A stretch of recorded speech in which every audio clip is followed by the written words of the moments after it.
తెలుగు వ్యాకరణము. కింది పద్యానికి ఘన విభజన చేసి ఏ పద్య పదమో రాయండి. విద్య నిగూఢ గుప్తముగు విత్తము రూపము పూరుషాలికిన్.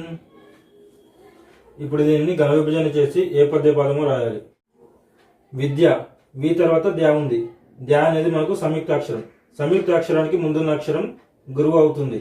సో వి అనేది గురువు అవుతుంది. సంయుక్తాక్షరం అనేది మనకు లఘు అవుతుంది. నీ అనేది లఘు అవుతుంది. గూడ, గూకు దీర్ఘం ఉంది కాబట్టి ఇది గురువు. డా అనేది లఘు అవుతుంది. గుప్తమగు, తా అనేది ద్విత్వాక్షరం. ద్విత్వాక్షరానికి ముందున్న అక్షరం గురువు. సో గు అనేది గురువు అవుతుంది. తా అనేది లఘు అవుతుంది. మగు, మా అంటే లఘువు, గు అంటే లఘువు. ఇక్కడ విత్తము, తా అనేది ద్విత్వాక్షరం. ద్విత్వాక్షరానికి ముందున్న అక్షరం గురువు అవుతుంది. తా అనేది లఘు అవుతుంది. ము అనేది లఘు అవుతుంది. రూపము, రు అంటే దీర్ఘం ఉంది కాబట్టి ఇది గురువు. పా అనేది లఘువు, ము అనేది లఘువు. పూరుషాలికిన్, పూకు దీర్ఘం ఉంది కాబట్టి ఇది గురువు, ఇది లఘు అవుతుంది. రు అనేది షాకి ఇక్కడ దీర్ఘం ఉంది కాబట్టి ఇది గురువు. ఈ లి అనేది లఘువు. కిన్ అంటే గురువు. సో ఇప్పుడు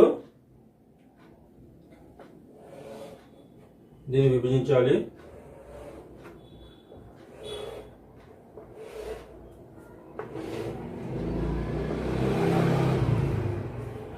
ఇక్కడ గురువు, లఘువు, లఘువు.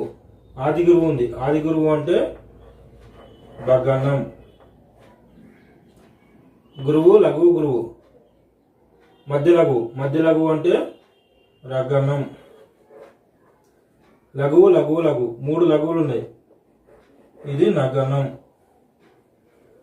గురువు, లఘువు, లఘువు. ఆది గురువు భగనం.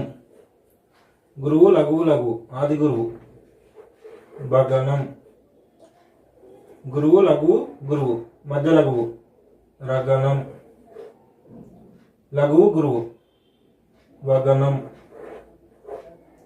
ఇప్పుడు మనకు బరవ. సో బరనభ బరవ అని వచ్చింది కదా.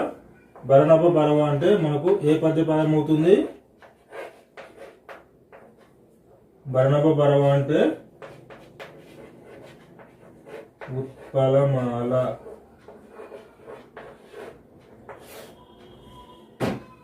ఓకే ఫ్రెండ్స్, ఈ వీడియో మీకు నచ్చినట్లయితే లైక్ చేయండి, షేర్ చేయండి. మరిన్ని వీడియోస్ కోసం మన ఛానల్ని సబ్స్క్రైబ్ చేయండి. Thank you friends.